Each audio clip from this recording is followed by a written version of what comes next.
सोने के खड़ुआ राजा दशरथ खुटुरे खुटुरे चले, खुटुरे खुटुरे चले हो।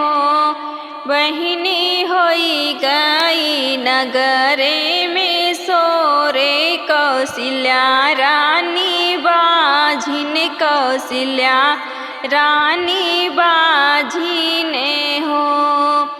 बहिनी होई गई नगरे में सोरे, कौशल्या रानी बाझिन, कौशल्या रानी बाझिने हो। होई गईले नगरे में सोरे, कौशल्या रानी बाझिन, कौशल्या रानी बाझिने हो। राजा कैले त्या दूसरा बियाहवा, सुमित्रा हमरी बाहिन, सुमित्रा हमरी बाहिने हो। राजा कैले त्या दूसरा बियाहवा, सुमित्रा हमरी बाहिन, सुमित्रा हमरी बाहिने हो। दूसरा बियाहवा राजा कैले ता उनहु के कुछ ना भय, उनहु के कुछ ना भय हो।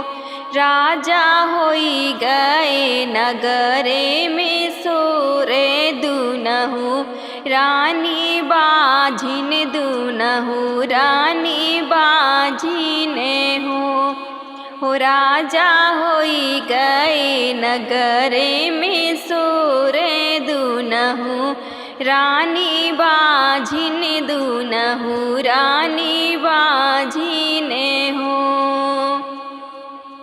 होई गईले नगरे में सोरे, दुनहु रानी बाझिन, दुनहु रानी बाझिने हो।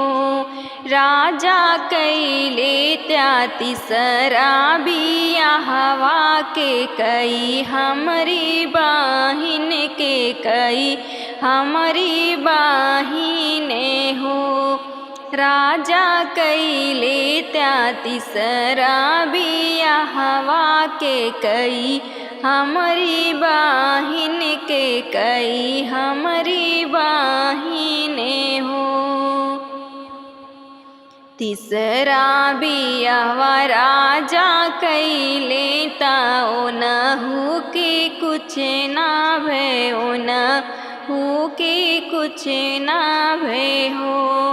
राजा होई गईले नगरे में सोरे, तीनहु रानी बाझिन, तीनहु रानी बाझिने हो।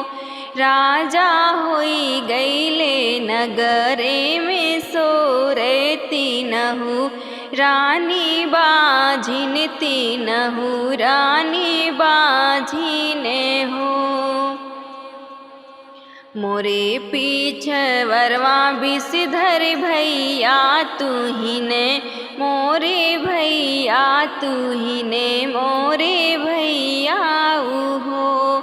भैया लैयावा जहर के पूड़ियावा, तीनहु रानी खाइत, तीनहु रानी खाइत हो।